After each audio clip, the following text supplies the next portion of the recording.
is Rebecca Slayton. I'm the director of the Judith Reppy Institute for Peace and Conflict Studies. I'm an associate professor in the Department of Science and Technology Studies here at Cornell. Today's event is co-sponsored by the Department of Comparative Literature, the Institute for European Studies, and the Reppy Institute. I want to start with a brief land acknowledgement. That Cornell University is located on the traditional homelands of the Gayakono, the Cayuga Nation. The Gayakono are members of the Haudenosaunee Confederacy, an alliance of 6 sovereign nations with a historic and contemporary presence on this land. The Confederacy preceded the establishment of Cornell University, New York State, and the United States of America. We acknowledge the painful history of Gayakono, this possession, and honor the ongoing connection of Gayakono, past and present, these lands and waters. So now I will introduce our speaker and our plan for today. I'm delighted to welcome Keith Gessen, who is the George T. Delacourt Assistant Professor of Magazine Journalism at the Columbia Graduate School of Journalism and a contributing writer at The New Yorker. Keith was born in Moscow and grew up in Massachusetts. He's been writing about Russia for the last 25 years. He's the founding editor of the literary magazine N+1 and the author of the novel A Terrible Country. About me, I was born in Moscow, but I grew up in Newton. It's a nice picture of Newton. It's a suburb outside of Boston. But I grew up speaking Russian at home. And when I got to college, I started going back. It was the mid-90s. There's a nice photo I found on the internet of Russia, Moscow in the mid-90s. Very exciting time, a time of transformation and chaos. And it seemed like a lot of possibilities were open. So I kind of became hooked on Russia and going back there and thinking about it. I also traveled in Ukraine. Little known fact about me, I wrote the first chapter ever in the Let's Go Eastern Europe Guide in 1996 about Ukraine. I traveled all around Ukraine. And I did it on a very tight budget and really kind of fell in love with Ukraine as well. I kept going back to Ukraine. I was there in 2010. During the presidential election. This is where Yushchenko, who was brought to power by the Orange Revolution, was really rejected by the voters after 5 years in office. And in a free and more or less fair election, Yanukovych was elected by the Ukrainian people in 2010 to the shock and horror and dismay of many. And then 4 years later, was overthrown in a popular uprising, Maidan, which I also wrote about. One final bit of background about my kind of journalistic work in it came out of Ukraine when everything was happening on Maidan in the protests in 2013 and 2014. There was an American official named Victoria Nuland, who was very visible and present on the Maidan. For the Russians, she became evidence of American, a puppet mastery, pulling the strings of the Ukrainian Revolution.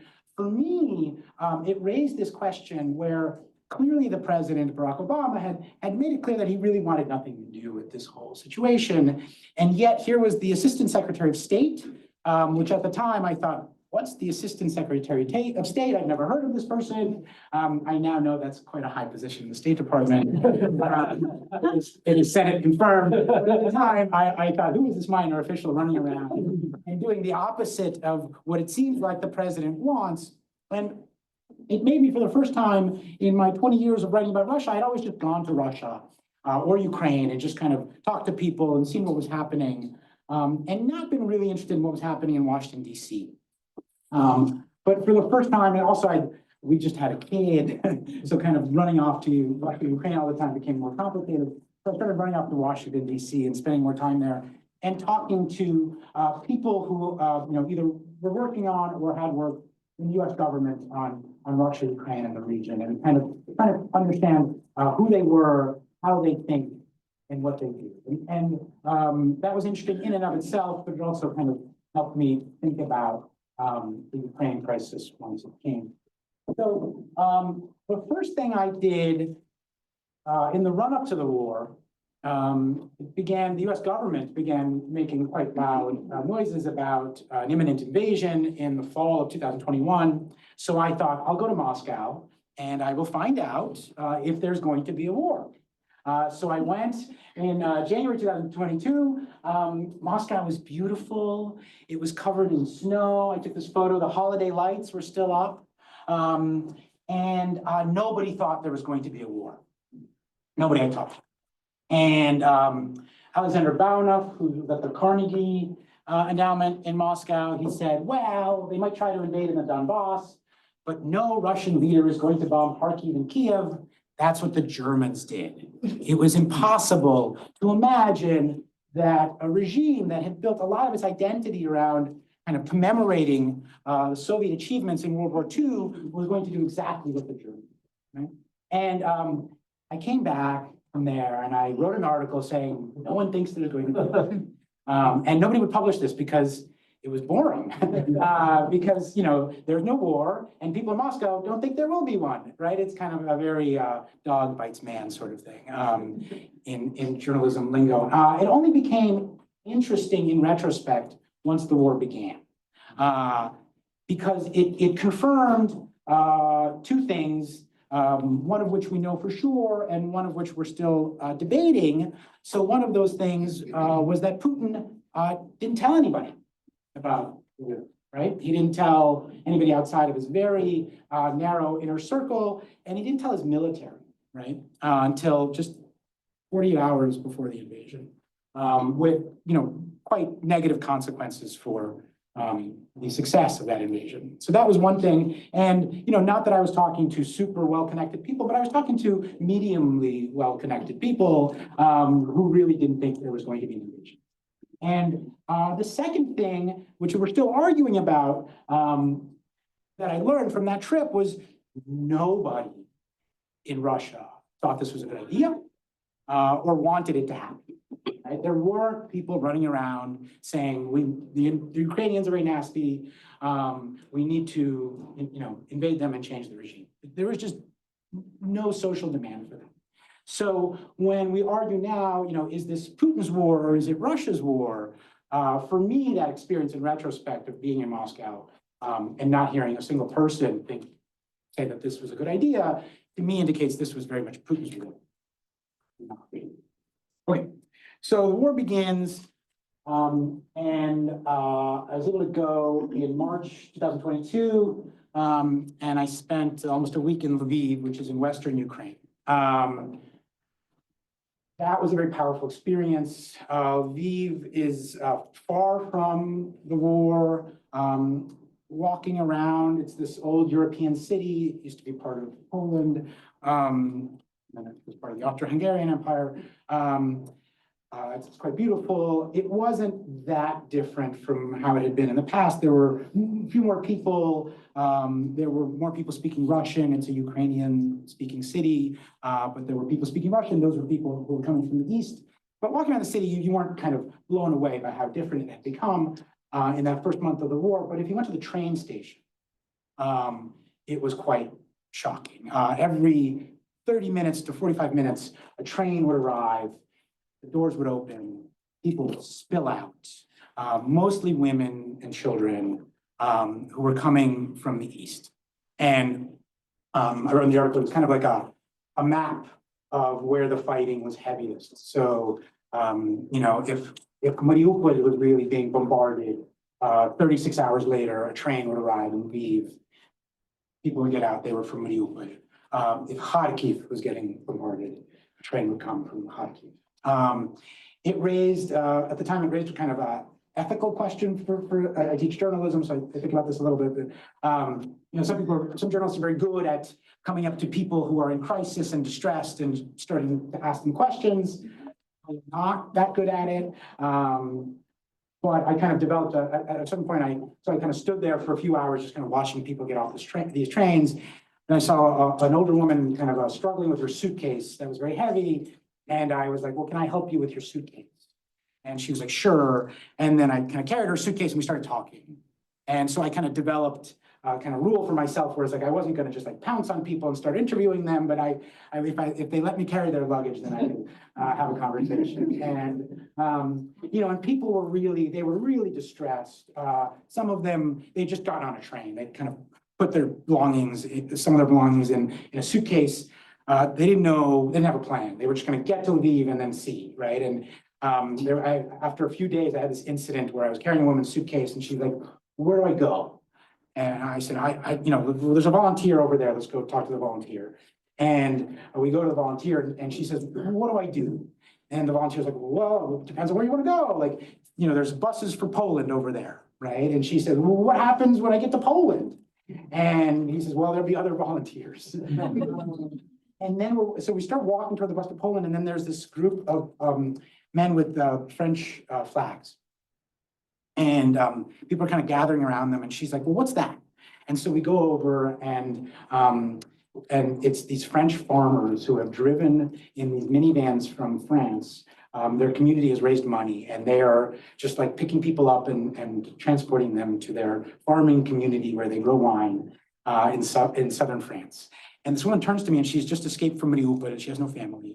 And she says, "What do I do?" to me. And do I go to Poland or France? And I was just like, I'm not qualified to answer this question. But on the other hand, I've been to Poland, I've been to France. And I was like, "France." Go to France. And she was like, "Okay." And so she went to France, and I texted with her a little bit. They were very nice to her in France.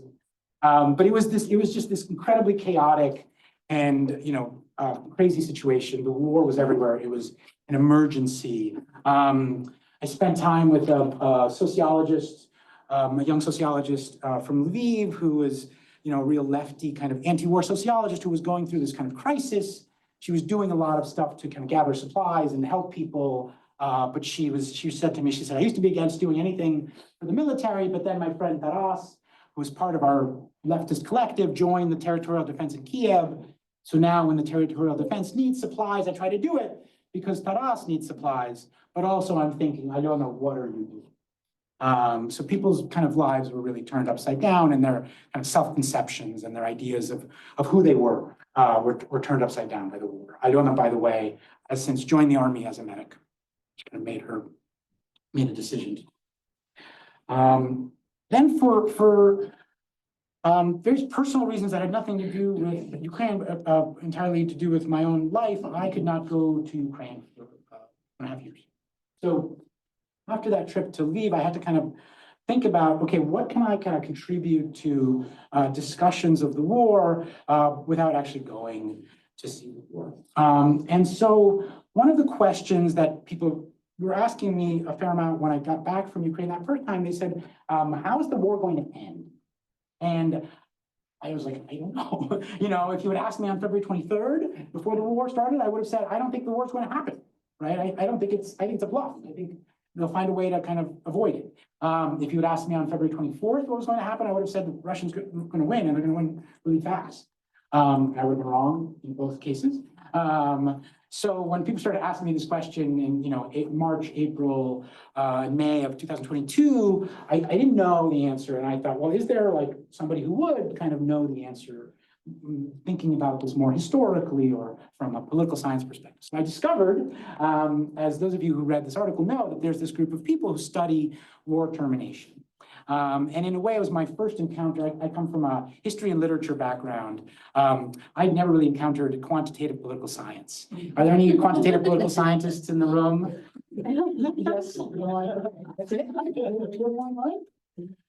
Okay. Yes. Okay. So anyway, it turns out that these people, they have a big database of every war that's happened since 1815. And then they kind of, they have this database, and then they ask a question of the database, right? So they say, okay, how will the war end if the leader is very tall? And then they have to go back, and they're like, okay, tall leaders, then they have to go back into the history. They look at the database. They're like, okay, was this leader tall? And was he fighting a leader who was not tall? Anyway, but usually they ask more productive questions. Is the leader an authoritarian? Is the war longer if the leader is authoritarian versus if it's a democracy? What other factors extend or shorten wars? And I found it, it was a kind of redescription of this world that, there was nothing kind of mind-blowing about it. It was all pretty intuitive, but it took you out of the kind of sometimes useless obsession with, for example, Vladimir Putin. If you go online, you see people being like, well, Putin had this lunch today. Or, Putin's holding onto the table. You see a lot of photos of Putin holding onto the table in a particular way. And people are like, Putin's very sick. He's dying. He has cancer. I can tell because he's holding onto the table in a particular way. And, then these kind of quantitative political science is like, no. There are these kind of certain laws. We have studied them. There have been 200 wars. We've coded them all. And, here's what we can tell you, right? The one kind of counterintuitive and very important insight that they had about authoritarian regimes is, and the classic case is the Kaiser Wilhelm in World War I, who believes that if he loses the war, he will lose power. And he knows as early as 1916, that the war is he can't win. But he believes that if he ends the war without winning, he will lose power. So he extends the war, even though militarily it makes no sense to lose. So that's an important case study of an authoritarian, extending a war unnecessarily, right? And in fact, 1918, the war ends and he does in fact lose power. So this tells us something about authoritarian regimes, and certainly one of the parties to this war is such a regime. And the kind of golden rule of war termination that Hein Goemans tells me is, for a war to end, the minimum demands at least one of the sides must change. Right? And that has been actually quite helpful in thinking about possible peace solutions to this war. If at the beginning, and the other thing that happens is that he pointed out to me, and he had his hands up like this, and he's like, one side might move a little closer, right? They might alter their minimum demands, but the other side, if it's winning, will move further, right? Arguably, right now, what we've seen is actually the two sides move like this, right? So if at the beginning of the war, Ukraine would have been very happy with Russia just staying where it was, right? And that would be that. And the Russians, wanted a bit of Donbass, or a lot of Donbass, but that's it. But they had other demands that Ukraine could not agree to. Now, Ukraine wants Russians to actually move back to where they were, or even further, plus war crimes tribunals, right, for all the war crimes that Russia has managed to commit in the last 2.5 years. Whereas Russia now wants not just Donbass, but these other regions that they have annexed, parts of which they don't even control, right? And also all the old stuff that they wanted before. So the sides have actually moved further. And that has been helpful to me in kind of thinking through the various possibilities. The next question that I found myself being asked a fair amount was, will Putin lose power? Will there be a coup against Putin? Once again, I had no good answer to this. I thought maybe yes, maybe no. Once in a while, you would read an article in the Washington Post that would be like, the elites are mad at Putin. Maybe they're going to move against him. But one of these articles, it was a bunch of elites talking about how they're mad at Putin, they might move against him, but there was not a single name. All of them were anonymous, and you're like, well, clearly they're quite afraid of Putin, given that none of them will let their name. So, but I thought, okay, is there a way to be a little bit more methodical about this? This time I relied more on historians. And I said, if you look at Russian history, do we have the kind of situation that could lead to Putin losing power in the way that other leaders in Russia have lost power through the years, for example, Khrushchev or Nicholas II or Gorbachev. And pretty quickly, one historian said to me, look, you never know. He was a Russian historian. He said, I remember the early 1980s.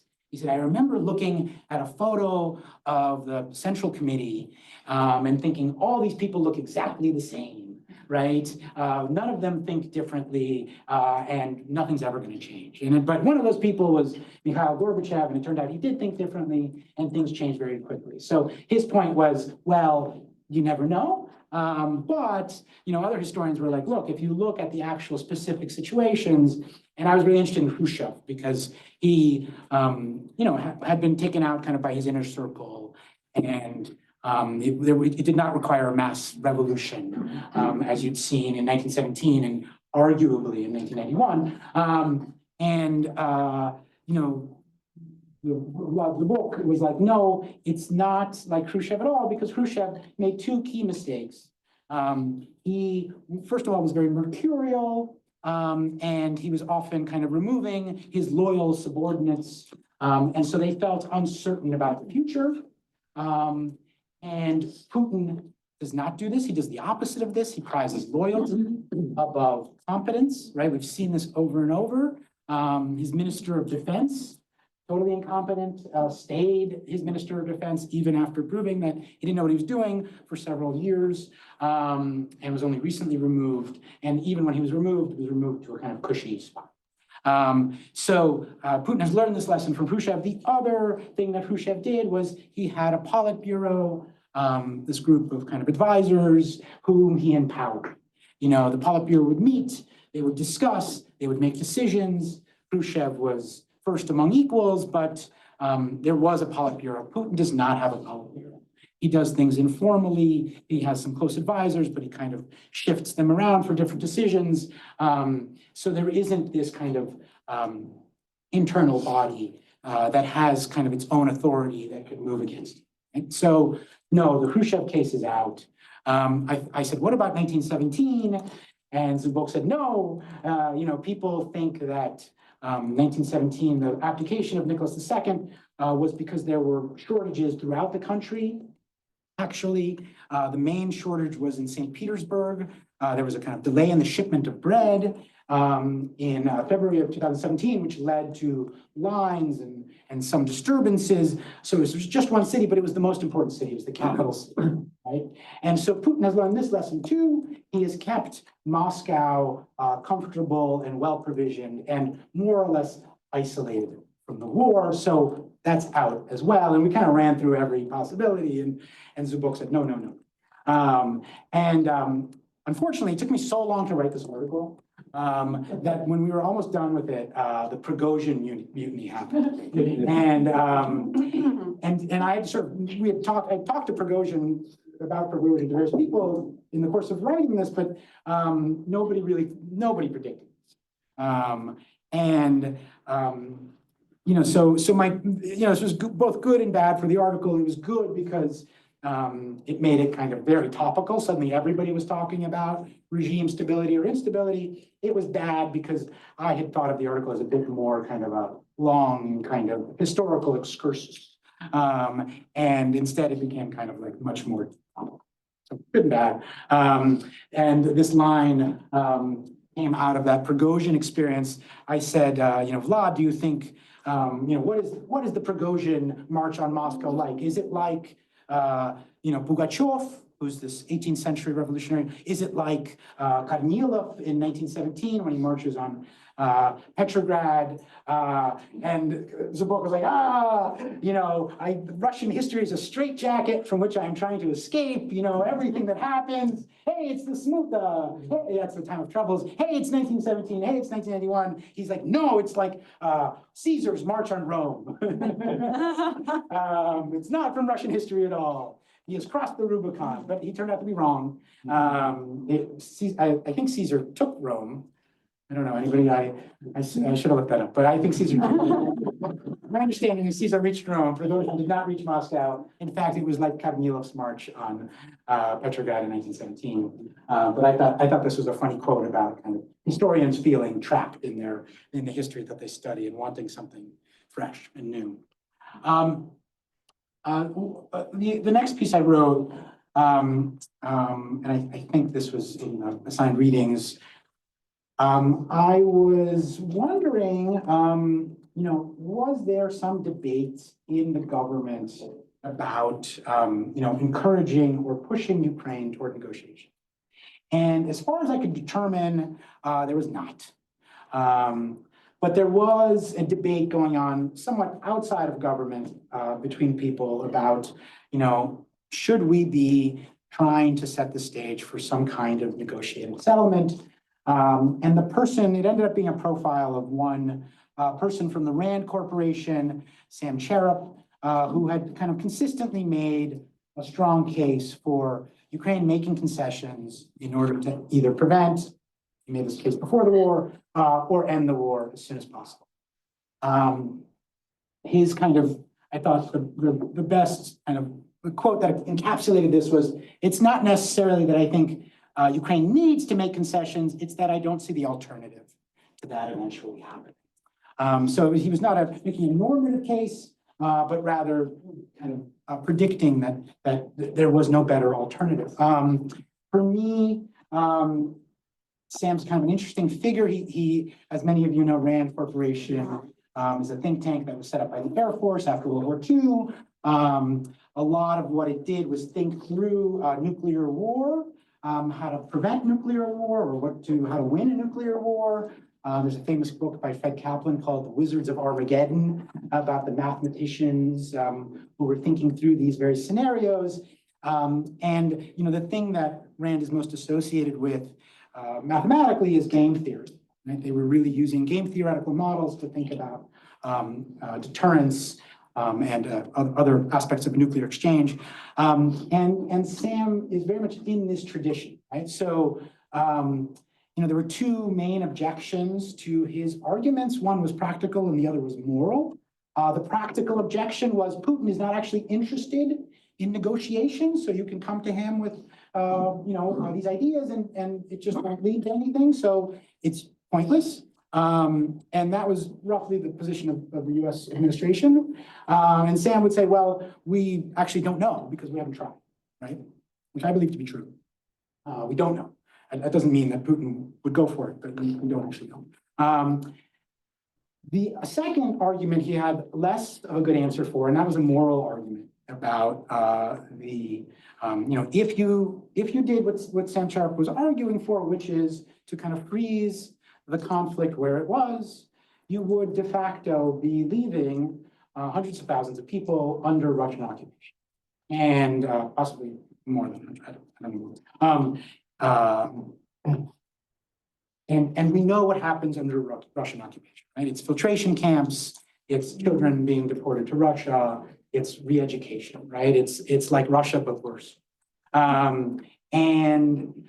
There's a scene in the article where a Ukrainian activist, gets up at a conference in Estonia that Sam is speaking at, and she asks him, what do you say to those people? What do you say to us who don't want to leave these people behind? And Sam was very self-assured kind of speaker, really doesn't have a great answer, right? His answer is basically mathematical. It's game theoretical, right? He's like, I don't have a good answer. It's terrible, but of the terrible options before us, the one that I'm proposing is the least bad option, right? If you look at the kind of the prisoner's dilemma grid, right? This is the one that's the least bad. And it's a very unsatisfying answer. This article, of all the articles I've written, it's the one that's gotten the most most people, some people thought it was a useful intervention. Other people were very mad about it for this reason. I do think his argument looks better and better as time goes on. His argument basically is it's terrible. There's no justification or kind of way of talking around people who are left under occupation, but given that we don't have a realistic way of liberating them, right? What we're doing is just sending more people to die. So, and we can come back to that in the Q&A. Okay, so I'm going to try to rush through the rest of this. The next thing I wrote was about military analysts. I think a lot of us who have been following the war have found ourselves reading a lot more military analysis than we ever have before. I was looking at the New York Times this morning, and there's a new poll out about the election. And I was thinking about how, before the election, there's this period every 4 years where you're just like, Nate Cohn or Nate Silver, just put me out of my misery. Just tell me what's going to happen, right? Who's going to win? I can't go on like this. Of course, they don't know. Right, but they have these oracular powers of prediction, and I feel like the military analysts who've been writing about the Ukraine war, people, for me as well, they kind of turned into these people who I'm like, what are they saying here? Do they think Ukraine can win? Is Russia win? What's happening? What's going to happen next? So I decided to kind of immerse myself in the world of the military analysts. One of the kind of chief debates that they have been having since early in the war was, why did so many people get the first month wrong? Why did people think Russia was going to win so quickly? What was wrong with that analysis? And there's various things that people have proposed. I mean, one thing is a pretty good thing that Scott Boston from RAND said to me. He's a person who plays Russia in RAND's war games. Right? So when Rand is a war game, he Russia, and he's like, you would never want to have me be the stupidest possible version of Russia, right? That would not be a useful war game.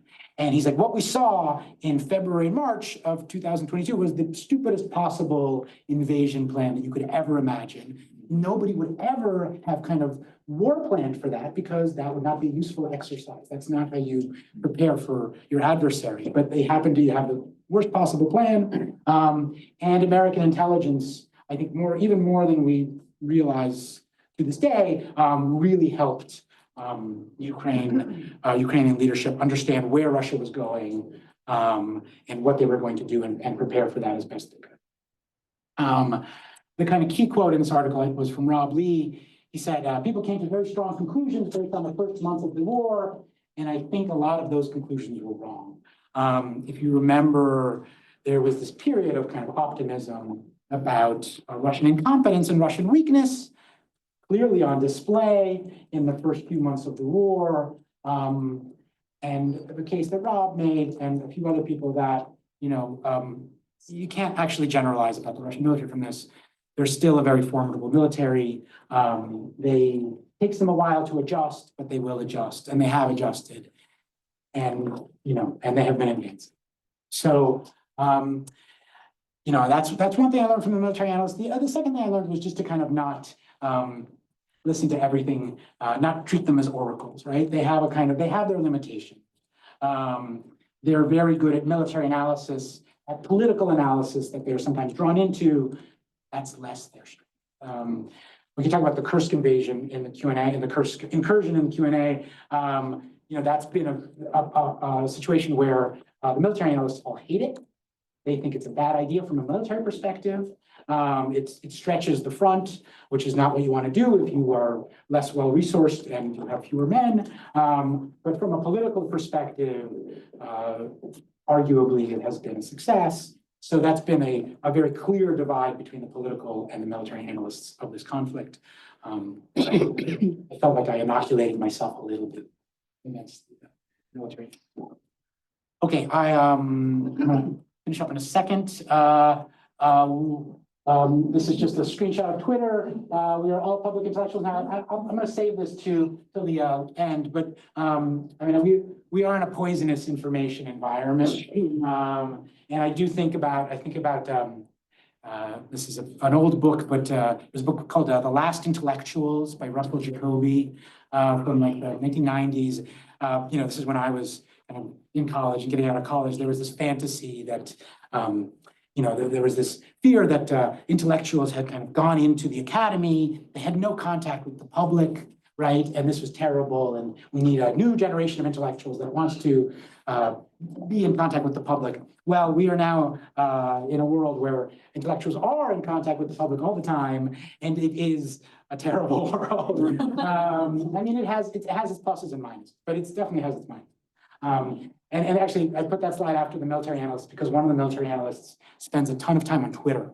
And he wanted to talk to me about the war in Ukraine, 20%, but 80% he wanted to talk about Twitter. And it reminded me of the joke about, the US Army. Who's the US Army's, people know this joke, who's their main adversary? Is it Russia? Is it China? Does anybody come from like a military background? It's China. Oh, no, that's not the joke. But yes. It's the truth. Not the joke. The joke is, no, it's the Air Force. Or the Navy, that's your main adversary. In the military. They hate the other branches of the military. And for this military analyst, he hated the Russians, but he really hated the people on Twitter even more. Anyway, so I'll just conclude. I was finally able to go to Ukraine again at the end of August. And I have not yet published the article about it, but I'll just make a few kind of some of the things that I observed there that I found to be really interesting. When I went in March of 2022, the war was just everywhere, including, Western Ukraine. It was just kind of spilling out. I remember I got on a bus actually when I was leaving Ukraine, and there was a woman sitting behind me who was narrating on the phone to one of her friends how she got out of, I think, Mariupol, and she's like, and it was terrifying, and we were in a car, and the car was, the road was being bombed, and then she said, and I packed my things as quickly as I could, and then when I, finally had a moment to like look at what I had packed, I didn't pack any sweaters or shirts, it was just like socks, and she said I burst into tears, because those are like, you can buy socks, right, but like a sweater or a coat is harder to buy, it's more expensive. So it's just like the war was everywhere. And now it's this situation where like the war it's not like people love the war, but it's just become part of everyday life, right? It's part of the kind of environment. You can see this even in Warsaw when you can't fly there's no airports in Ukraine right now, so you have to fly into an Eastern European country. I've been going through Warsaw. Last time I was in Warsaw in March 2022, my hotel, I went down to breakfast, everybody was speaking Russian. There was just so many people from Ukraine, everywhere we looked. And then this time I went down to breakfast, people were speaking Polish and German, and some of the people behind the counter were people from Ukraine, right? And my Uber driver was from Ukraine, right? So like people had just kind of like become part of, Poland. And you get into Ukraine and it's just not spilling out everywhere, right? But you can certainly see it. So I started taking photos of recruitment posters. These are two recruitment posters in the subway in Kiev. They actually have different styles, there's like the Azov affiliated brigades. They have a kind of more like macho, like extreme, let's go fight and shoot guns style. And then there's ones that are so Kraken is one of these brigades, and others are much more like chill and from like the more kind of mainline battalions. There's a kind of video, that's a kind of amazing commercial that I saw where, it's just these like middle-aged guys, and they're at the front, and it's like, it really appeals to like middle-aged men, because there's a lot of middle-aged men in the army. And it's not like, oh, this war is awesome and we'll go shoot some Russians. It's like, war is kind of like you hang out with your buddies and you like, you barbecue and you defend the homeland. So this is a little bit more like, this is in central Kiev. That's the St. Michael's Golden Domed Monastery. There's a display of destroyed Russian military equipment that was drowned there after the Battle of Kiev. And it's quite short. You kind of walk into the square and you see this, and then it's like, kids kind of climb on the tanks. It's just kind of like, it's like a playground now. So that was striking, the kind of way in which the war has been kind of domesticated to an extent. At the same time, there's this kind of memorialization of the war that's happening all the time. This is the National History Museum. This is an exhibit over here on Borodyanka. I talked to one of the curators at the museum. As soon as the areas outside of Kiev were liberated, they got in a car and they're like, let's see what we can find for the museum. And these are, this is a destroyed little kid's scooter. This is a white flag that somebody fashioned onto a pole. This is a crutch that someone left behind. This is stuff from that the Russian army left behind. It's alcohol. It's the army newspaper. They had a kind of an amazing printout of instructions for the Russian military about what to say to people when they ask you questions. And it's like these kind of instruction in psychological warfare. One of them, the first one was, if someone comes to you and says, you've killed someone, why'd you kill this person? You're supposed to say, the problem has been solved, right? And then there's this like kind of explanation, then there's a commentary. It's like a little table of, in columns. And the fourth column says, this kind of rhetoric has an extremely negative effect on the local population. It's just there in black and white, very dark. This you can't see it very well. This is an exhibit of in the museum of a place called Yagodnaya Yehidna, that where people were kept in a basement for 30 days. And they kind of have some of the artifacts, and it's on a stairwell, so you're kind of in the dark when you go through this exhibit. And then at the end, it says, "31 день наши пришли." So our guys, our boys have come on the 31st day, they've come. So somebody wrote that. And then you kind of walk out of this exhibit into the main hall, and then you're like, light, freedom. So I was, at first I was like, what is this? Who are they? Who is this for? This memorialization, right?